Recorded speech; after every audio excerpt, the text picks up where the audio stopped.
Team Affinity Season 4 is here, MLB The Show 21. We have a ton of really good players at each position. We're going to go through all of them position by position, give my first impressions and reviews based on the type of cards they are, and give some good recommendations of which card you should get right away and ones you can maybe wait on a little bit. I'm going to try to get this all done in basically one take here, so bear with me here. I appreciate you all watching, and let's get into it, shall we?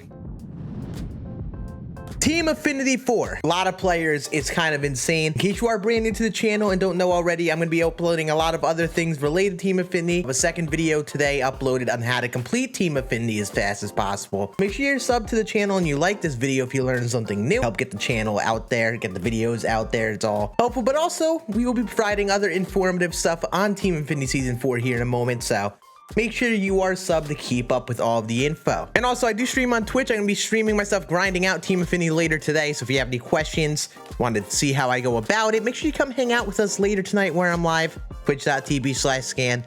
Come hang out with us. It is a vibe. Now let's go through TA4 and let's go position by position, go through the cards that we have gotten. So we're going to start off with our catchers. Our first catcher is in the AL East, Adley Rutschman. And looking at the attributes of this card, very well-rounded card. First of all, if you like the other Adley, you should like this one. The diamond fielding is unreal. The hitting attributes are there, and he's got, you know, usable speed. Like you compare this to Grandal, for example, I think he has a little bit less power, but he's got better defense and usable speed. That contact will play. Very, very nice catcher option. We got Craig Biggio. I'm going to refer to him as a catcher because most people are going to use this card as a catcher. You compare him to Adley Rutschman, he's got higher contact but less power, a catcher of gold fielding, and he'll have more speed. Biggio is fun because he's got good contact. He's like that Jackie Robinson type hitter, but he has nice speed. That catcher, you don't find 85 speed often. This is actually a very nice option at catcher as well, especially if you like that GT Realmuto type catcher. Also, we have 99 Pudge out of the AL West, and honestly, this is another viable option. He's like an in-between of Adley Rutschman and that Craig Biggio. The hitting attributes are a lot like Biggio, but the fielding is a lot more like Adley. Yes, he has 99 arm as well, so really good defensive option. And again, 72 speed is pretty nice. All these catchers seem very legit. I don't know if one is the best or the worst, but they all seem like very nice options if you've been looking for help at that position. We have Gary Carter in the NL East, and he actually has a little bit more power. He's got 93, 98 pop, just short of diamond fielding, but with just one parallel, he'll get up to there. Again, a nice, solid all-around catcher. Gary Carter seems like he's the solid versus lefties option. A little weak versus righties on the contact and power. Not it's bad, but you compare it to the other players, they seem to excel more versus the opposite hand still. I would say he may be the lesser exciting catcher option of the bunch. Catchers, I think if I were to get one first, I would go for either Pudge, Adley, or Biggio. Now let's go to our first baseman. We have a ton of first basemen. It's always one of the deeper positions in the game, and it just got really reinforced today. First, we're gonna look at 6 Series Gianolarood, and this is like the defensive option. If you like having good defense, if you like high contact hitters, he's your guy. He's a lefty, which is nice. The power versus right 91 is pretty solid. At first base is the best? No. But it's definitely solid and you can use it. The high contact seems like a nice first base option if you're looking for one. And now we're going to be really spoiled. 99 Frank Thomas, who I think if you're going to try one card out of this Team Affinity, this is one of them right here. 120, 125, 125, 125 all in the hitting. Absolutely unreal hitting attributes. And again, if you're going to have one position where you can get away with bad fielding, it is first. It's not going to kill you. It's not an issue like if you were to play him in the outfield. 57 fielding, Frank Thomas used to be kind of glitchy because of how big his body is. Like he just gets in front of the ball at first. That's kind of all you need. So really a must-try first base option, or at least a bench bat versus lefties. And then onto our NL West, we have 99 Jason G Omb. He seems like the lefty option. The attributes versus lefties actually aren't bad. He's got good contact. 80 power is a little low-ish.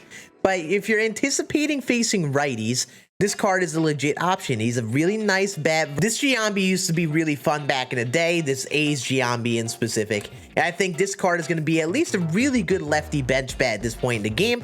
But at least you could try him at first if you need another lefty in your lineup. Maybe you don't love Frank Thomas. He's a great one to try. And that is it for first baseman. We have so many first base options in the game. I think that Frank Thomas is probably the guy to go for just because those hitting attributes are so unreal. But again, the other two options seem like nice options if you are fans of those players or just want that lefty in your lineup. But I think if I'm going to go for any first baseman, it's going to have to be Frank. Like, that card is way too good of attributes. So in terms of second baseman, the only one I believe is Craig Biggio. Biggio is going to be the main second base option just because of the primary. Same thing. I mean, he's treat him the same as if he was a catcher, but he gets more value being a catcher over a second baseman, or maybe even that bench backup catcher who could also pinch run a bit for you. So yeah, I mean, he's mainly the only second baseman, but playing a shortstop at their secondary is going to be very viable. Speaking of our shortstops, let's go through them now, since they're very closely tied to those second basemen. First shortstop we're going to look at here is Jimmy Rollins. This is from his MVP season. This is going to be, I think, the most attractive defensive option. He's got 92 fielding, 93 speed, is nice switch hitter, and the hitting attributes could see a little bit low, but 81, 82 power is solid. He's got usable contact versus both sides. Honestly, like, this is the glitchy card. Like, I know a lot of people hate the term glitchy, but some people stuck out Jimmy Rollins on his card last year, which is actually a little weaker hitting wise, and they really liked him. So like, I wouldn't completely discount this card just because he doesn't have absurd contact and power. It's kind of well-rounded and not too amazing. He's primarily the defensive option now. Our next shortstop option, I think, is the guy to try. 99 Barry Larkin. I was looking at this card yesterday and I was just dumbfounded. All the hitting attributes are above 100 and the power versus lefties 114. 87 fielding, so only a few parallels, he gets up to diamond, and 91 speed. I think this might be the most well-rounded shortstop in the game right now, based on the contact, the power, the fielding, and the speed. I think he's probably the guy to try just based off that. But he's definitely a nice slappy swing type hitter, and that power could hopefully play for him. He used to be kind of platoon heavy, and now that he has these well-rounded attributes, I'm kind of excited to give him a go. Next, we have Wagner. Actually, this card seems pretty damn unreal looking at the power. He's got the high contact, 89 and 90 power, and he's got the diamond fielding still. I think that it's going to be between him and Larkin is like the main shortstop you see people try. But the beauty of Wagner is you can play him at second base. This card looks a lot like Jackie Robinson, but more power. And you can play him at second base just like Jackie. He's just a little bit lower in speed, and he'll have similar type fielding there. So overall, I think this is a very nice card to add to your team if you're looking for any sort of infielder, and that high contact will play on those high difficulties Hall of Fame and legend. And the final shortstop, which was just announced on the stream before, Marco Luciano. This card actually seems pretty nice too, but you look at the other shortstop options, a little bit lower. Like, I think Barry Larkin is just a better version of this card. But, you know, you could use this card and mash with it with that 100, 106 power. The contact versus lefties isn't the best, but again, you can use this card and find success. I just feel like the other shortstops are going to be your better options in comparison to them. Now let's move on to our third baseman. We'll go from the AL East again. We got Wade Boggs getting us going, and this is the best Wade Boggs card I think we've ever had. Some people have stuck out Wade Boggs in the past, even though he didn't have much power, but he's got the nice contact versus both sides, and 85 and 82 power. That's enough. Super factoring him will get him up to diamond fielding. He's a solid defensive option, lefty bat, and that high contact will play. Again, third base is a position where I really like power, but this card seems like a nice option. The best one we've gotten of him ever, I would say. Now to our NL East, we got Eddie Matthews to get us going, and this is his basic Sig Series card we've seen. Really good versus righties. The contact versus lefties, I think at this point in the game, it may be safe to say 80 is a little bit low in comparison to some of the options we have. However, he does seem nice. You know, people like Eddie Matthews, and the bat is going to be there. I wish he was a little bit better versus lefties for me to really, really love him. At this point in the game, I think it's better to have those well-rounded third base options rather than someone who's very platoon heavy like Eddie here. But you can use him at third. Gary Sheffield here, by the way, has a secondary third base. I'm going to treat him as a third base because I think it's going to be his best position. Hitting attributes are absolutely unreal. he actually might be the guy. The defense is not there, though.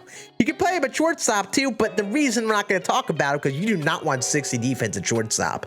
You are shooting yourself in the foot if you do that. But third, you can do it. You can get away with it. And those hitting attributes are there. Versus both sides, too. Very legit third base option. He may be one of the first guys I would go for. Now to our NL Central here, we got Paul Maldor. This card, I mean, kind of Wade Boggs-esque, except worse defense and a little lower on the power, but he actually has speed. I think this card would get more value playing at a second base secondary because of the speed and that, yeah, defense you can kind of hide at second base, or maybe even be able to treat him like Trey Turner and play him in center. But as a primary third baseman, just the power isn't there for me to really recommend him over, say, that Gary Sheffield, for example. I think that, you know, this card is solid, though, but not the most appealing option. You got to really like those speedy players for me to really say you go use him. And then finally, in our NL West, we're going to talk about Mr. Vinny Castilla. This card actually seems unreal in comparison to the other options. He's got the well-rounded hitting attributes, all above 100. Versus righties, he's got 109 and 111, so he's got reverse splits.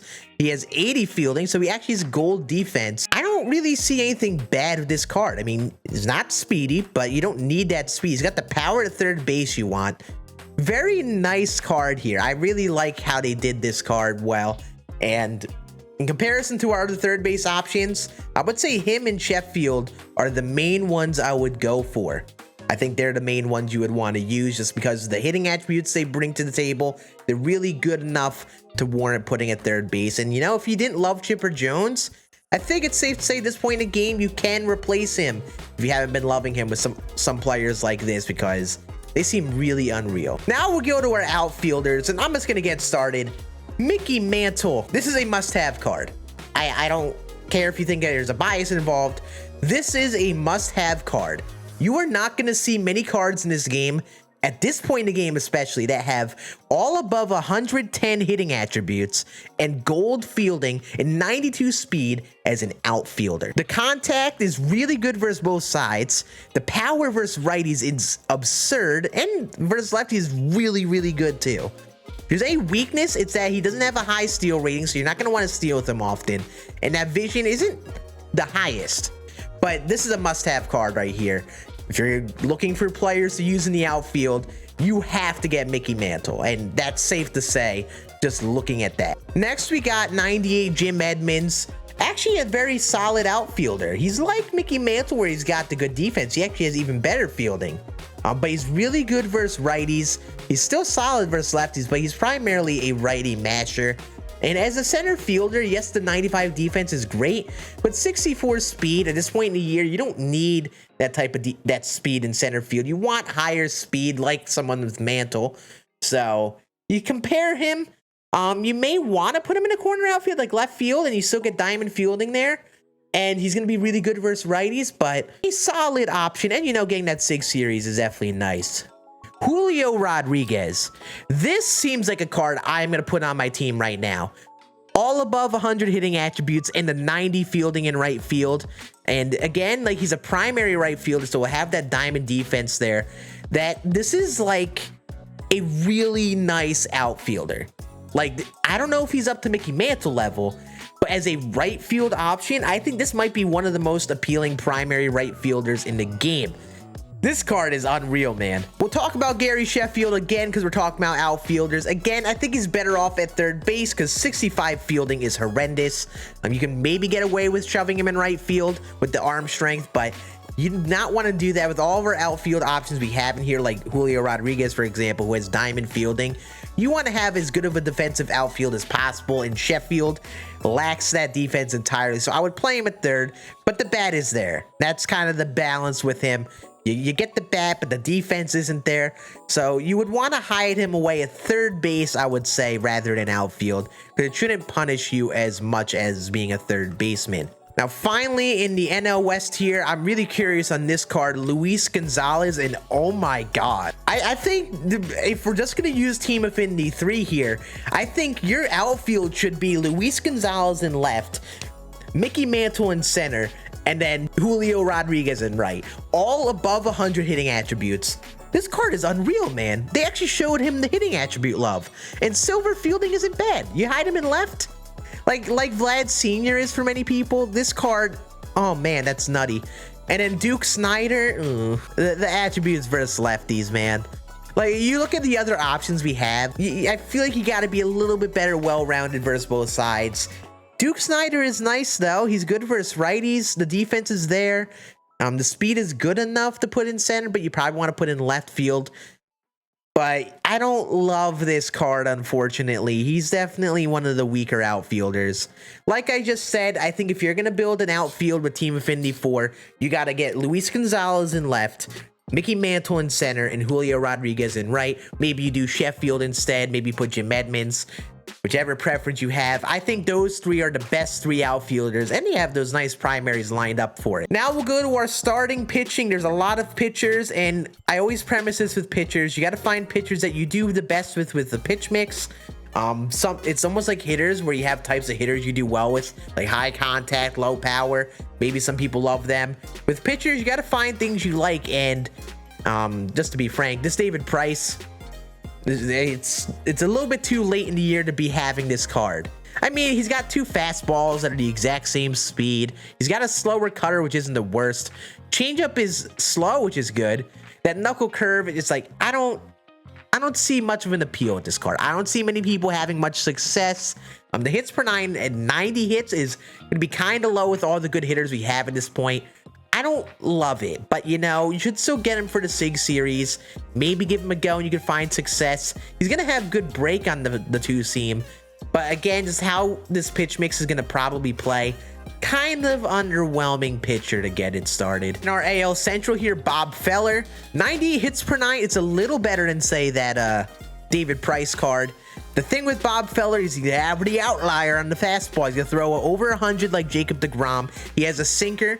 So, like, he's got that Nolan Ryan type pitch mix where he's got the really fast fastball and the slower sinker. He's got a slider, which is big, changeup in 12-6.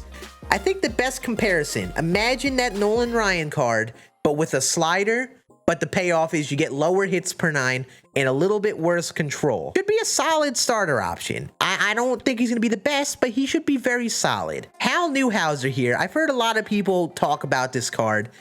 He should be solid. The 100 hits per 9 is solid. 110 Ks per 9 is nice. The control isn't the best. He doesn't have outlier. Some people thought he would have it. He does not have outliers. That's kind of a loss for him.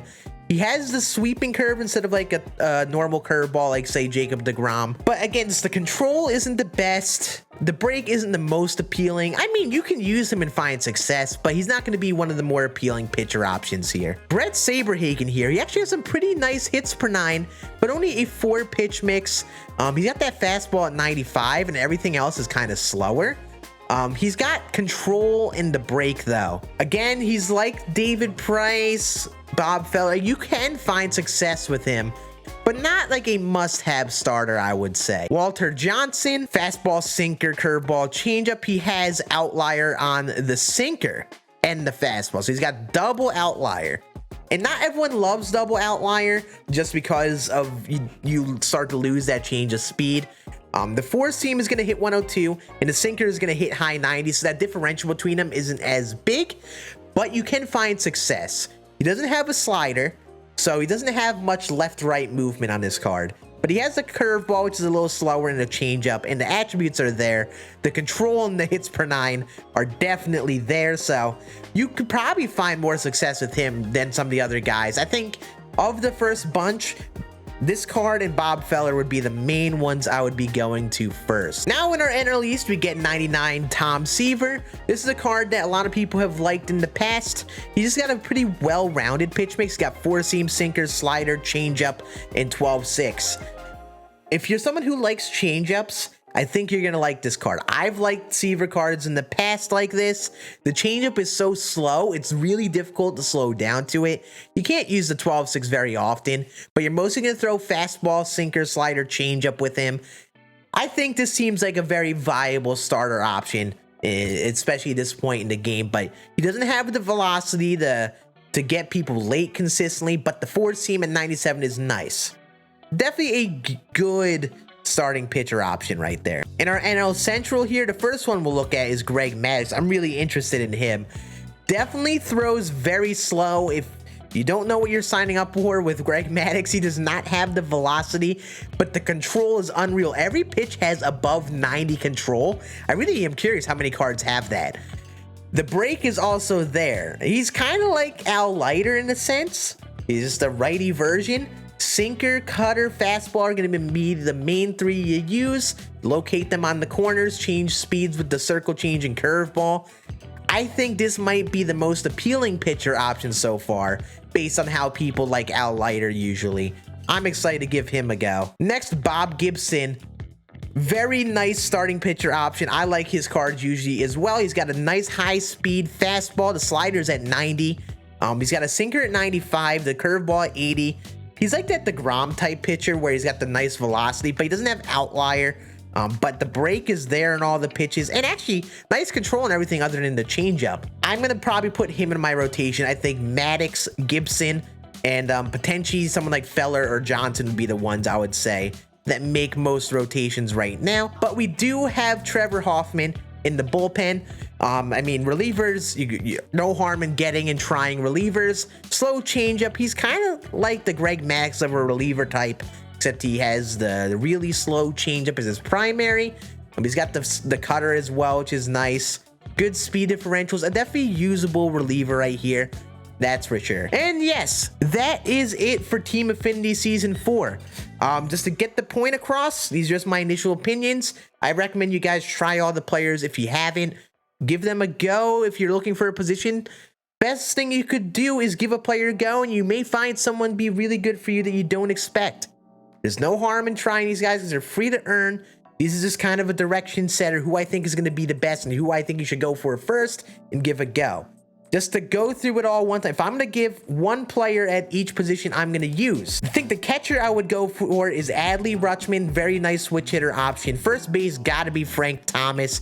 Second base is only one primary second baseman, so Craig Biggio would be the guy, but I would probably try Honus Wagner at a secondary. Shortstop, Honus Wagner or Barry Larkin are probably going to be your go-to shortstop options. Larkin has the higher power, while Wagner has the higher contact.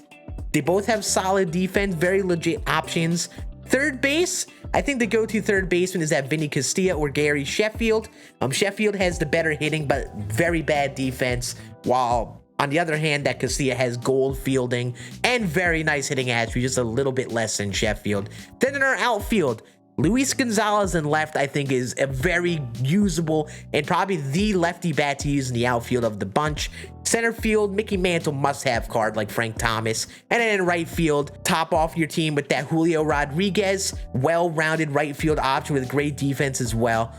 That would be the offense I would use. In a rotation, I think the pitchers I would go for is Maddox, Bob Gibson, Tom Siever, and then probably Walter Johnson and maybe Bob Feller. Those would be the 5 pitchers I think are the most appealing, but those first 3 kind of have a big gap to the other bunch in my opinion.